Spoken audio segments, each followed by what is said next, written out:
কবিরাজের পানি পড়ায় ম্যাস্টাইটিস রোগ ভালো হয় না, বরং ডাক্তারি চিকিৎসায় ম্যাস্টাইটিস রোগ ভালো হয়। আসসালামু আলাইকুম। ম্যাস্টাইটিস রোগে আক্রান্ত গরু কবিরাজের পানি পড়ায় ম্যাস্টাইটিস রোগ কি আসলেও ভালো হয়? গরুটি গত 1 মাসেরও বেশি সময় ধরে ম্যাস্টাইটিস রোগে আক্রান্ত হয়েছে। শুধুমাত্র কবিরাজি চিকিৎসা পানি পড়া নিয়েই ব্যস্ত ছিলেন এই খামারি। আজকে এই কবিরাজের পানি পড়ার প্রশ্নের উত্তর খুঁজব এই ভিডিওতে। আশা করি শেষ পর্যন্ত সাথেই থাকবেন।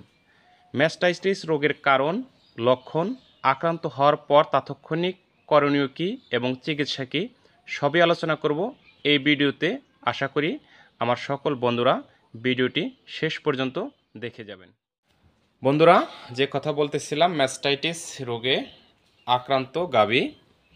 ভিডিওতে যে গাভীটি দেখতে পাচ্ছেন এটি আমাদের দেশি জাতের একটি ছোট আকৃতির গাভী। গত 1 মাসেরও বেশি সময় ধরে ম্যাস্টাইটিস রোগে ভুগছে। আক্রান্ত হওয়ার পর খামারি কবিরাজি চিকিৎসা নিয়েছে শুধুমাত্র পানি পড়া। আসলেও কবিরাজের পানি পড়ায় কি ম্যাস্টাইটিস রোগ ভালো হয়, না এটা একটা ভাওতাবাজি? কবিরাজি চিকিৎসায় ম্যাস্টাইটিস রোগ কোনোদিন ভালো হবে না, পানি পড়ায় কোনোদিন ভালো হবে না। এটি বৈজ্ঞানিক পদ্ধতি, ডাক্তারি পদ্ধতি যেটা আছে সেই ডাক্তারি পদ্ধতি অনুযায়ী তাৎক্ষণিকভাবে চিকিৎসা নিতে হবে।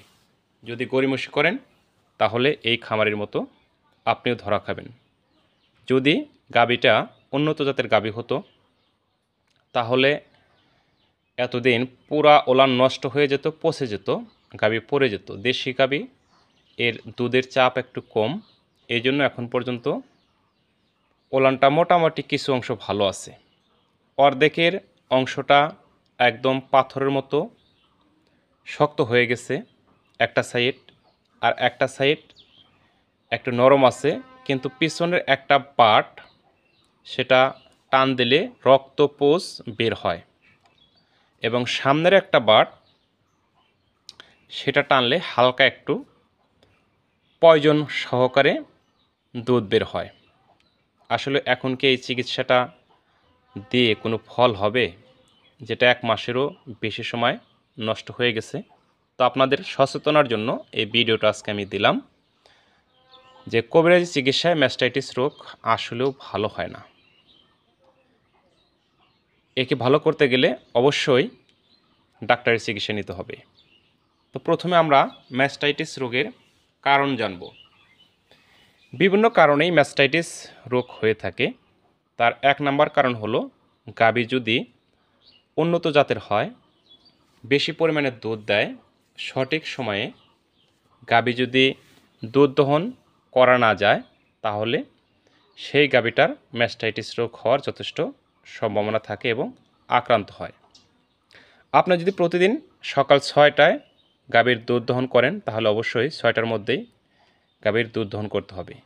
আপনি সেই দুধ দহন যদি সকাল 10টায় করেন বা 9টায় করেন তাহলে ইদানিং যে দুধটা অতিরিক্ত জমা থাকে সেই দুধের কারণেই যখন দুধটা একটা চাপ মেরে দেয় তখন কিন্তু এটা পাথরের মতো শক্ত হয়ে যায় এবং ম্যাস্টাইটিস রোগে আক্রান্ত হয়।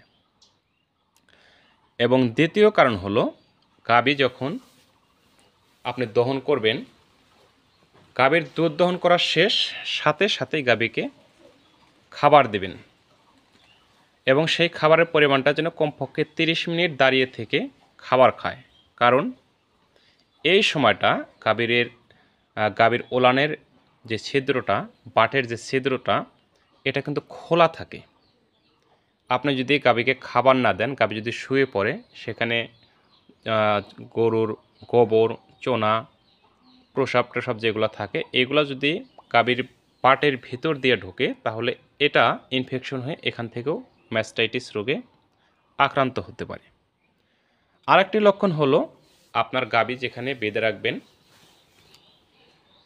সেইখানে যদি কোনো কিছু থাকে যেটা খোসা লাগলে আপনার গাভীর ওলানে ইনফেকশন হয়ে যাবে, এরকম কোনো বাঁশ বা কঞ্চি এরকম কোনো কিছু থাকলে সেটা সাথে সাথে সেখান থেকে সরিয়ে ফেলতে হবে। হঠাৎ গাভী শুয়ে পড়ল, সেই শলা বা একটি কঞ্চি বা বাঁশের ঘা লেগে ওলানটা ছিদ্র হয়ে গেল, এই কারণেও কিন্তু আপনার গাভী ম্যাস্টাইটিস রোগ হয়ে যাবে। এই সমস্ত সবগুলাই ম্যাস্টাইটিসের লক্ষণ।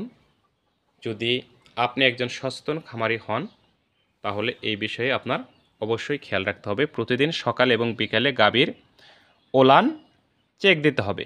সকালে ঘুম থেকে উঠে একবার এবং কমপক্ষে রাতে ঘুমানো যাওয়ার আগে একবার আপনি ওলানটা চেক দিবেন যে গাভীর ওলানে কোনো সমস্যা হলো কিনা। আচ্ছা, লক্ষণটা হলো গাভীর ওলানটা শক্ত হয়ে যাবে, পুরো ওলানটা শক্ত হয়ে যাবে অথবা একটি অংশ শক্ত হয়ে যাবে, একটি পাটের শক্ত হয়ে অনেকটা ফুলে যাবে, ঝুলে যাবে, গাভীর ওলান ব্যথা করবে, টান দিলে দুধ আসতে চাবে না, আসলেও খুব কম পরিমাণে আসবে এবং রক্তপোষ মিশ্রিত দুধ অনেক সময় আসে যদি বেশি দিন হয়ে যায়। এটা খেয়াল রাখবেন। তাৎক্ষণিক আপনার করণীয় হলো আপনার গাভী যদি এরকম কোনো সমস্যায় আপনারা পড়েন বা আক্রান্ত হয় এই ম্যাস্টাইটিস রোগে, তাহলে সাথে সাথে আপনারা বরফ মিশ্রিত পানি গাভীর ওলানে মারতে থাকবেন এবং বাড়িতে যদি মোটরের ব্যবস্থা থাকে মোটর দিয়ে পুরো 30 মিনিট ভরে একদম ভালো করে ওলানটা ঠান্ডা করে ফেলবেন। তাহলে কিন্তু আপনার এটা আস্তে আস্তে কমতে শুরু করব। এরপর আপনার সাথে সাথে আপনার নিকটস্থ যদি অভিজ্ঞ ভালো কোনো পশু চিকিৎসক থাকে তার সাথে যোগাযোগ করুন, অথবা আপনার নিকটস্থ উপজেলা পশু হাসপাতাল যেটা সেখানে যোগাযোগ করুন স্যারদের সাথে। সম্ভব হলে স্যারদের বাসায় নিয়ে এসে চিকিৎসা নিন। আর আপনার গাভী নিয়ে যাওয়ার মতো যদি অবস্থা থাকে হাসপাতালে গিয়ে সেখানে আপনার গাভীর চিকিৎসার ব্যবস্থা করুন। নতুবা আপনারা যদি কবিরাজের পানি পড়ার অপেক্ষায় থাকেন তাহলে গাভীর পুরো ওলানটাই নষ্ট হয়ে যেতে পারে। অনেক গাভী একটি বাট বা দুইটি বাট ভালো থাকে আর দুইটি বাট চিরদিনের জন্য পঙ্গু হয়ে যায়। অনেক সময় বেশি আক্রান্ত হলে গাভীর ওলান কেটে ফেলা হয়, গাভীর একটি দুইটি বাটও কেটে ফেলা হয়। সেখানে অনেক কষ্ট হয়, দীর্ঘদিন চিকিৎসা দিতে হয়, ড্রেসিং করতে হয়, সেলাই করতে হয় এবং গাভীর জীবনটা একটা ঝুঁকিতে পড়ে থাকে। আপনারও সেই গাভী থেকে ভালো কিছু আর পাওয়া সম্ভব হয় না, না পাবেন ভালো একটা দাম বাজার, না আসবে দুধ। আশা করি আজকের এই ভিডিও থেকে আমাদের গ্রামে প্রান্তিক পর্যায়ে যে খামারিগুলো আছেন অবশ্যই সচেতন হয়ে যাবেন। এই কবিরাজের পানি পড়ার অপেক্ষায় থাকবেন না, এটা পুরোটাই একটা ভাওতাবাজি। এই পানি পড়ার অপেক্ষায় থাকলে আপনার খামারটা ধ্বংস হয়ে যেতে পারে, গাভীটা পুরোটাই নষ্ট হয়ে যেতে পারে। আর কবিরাজদের সবচেয়ে বড় একটা দোষ হলো যদি শোনে যে এই বাসায় ডাক্তার আসছিল গরুটা দেখার জন্য, চিকিৎসা দিছে কি দেয় নাই সেটা পরের কথা, ডাক্তার দেখলে সেই গরুকে তারা চিকিৎসা করবে না, এরকম একটা ভাব যে তারা সব কিছু জানে। আর ডাক্তার যদি চিকিৎসা দেয় সে বাড়িতেই যাবে না, না ডাক্তার চিকিৎসা করছে আমরা সেটা চিকিৎসা করব না। অথচ ডাক্তাররা কিন্তু এটা করে না, কবিরাজি কী করছে কিন্তু সেটা পরের কথা, কিন্তু এটাকে ভালো করতে হবে। যেটা সৎ পরামর্শ যদি হাতে কোনো উপায় থাকে, কোনো অপশন থাকে, তাহলে কিন্তু ডাক্তার সাহেবরা বা চিকিৎসকরা সেটা খামারিকে ভালো করে দেওয়ার জন্য, একটা উপকার করার জন্য এগিয়ে যায়। কিন্তু আমরা যে অজ্ঞ খামারি আছি, আমরা এই কবিরাজের পানি পড়ার ভরসায় থেকে আমাদের গাভীটার অনেক বড় ক্ষতি করে ফেলি। এই গাভীটার যে অবস্থা হয়েছে এটার ভালো হওয়ার মতো কোনো অবস্থা নাই। তো বন্ধুরা, আজকের এই ভিডিও থেকে আপনারা শিক্ষা নেবেন।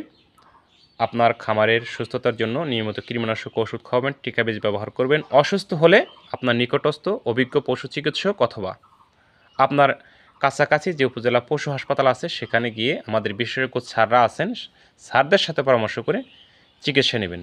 আমার চ্যানেলে নতুন হয়ে থাকলে চ্যানেলটি সাবস্ক্রাইব করে দেবেন এবং সবার আগে নতুন নতুন ভিডিও পেতে পাশে থাকা বেল আইকনটি বাজিয়ে দেবেন। আমি প্রতিদিন আপনাদেরকে নতুন নতুন ভিডিও উপহার দেওয়ার চেষ্টা করি।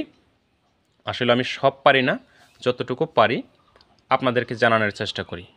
বন্ধুরা ভালো থাকবেন, আজকের মতো এই পর্যন্তই। আল্লাহ হাফিজ।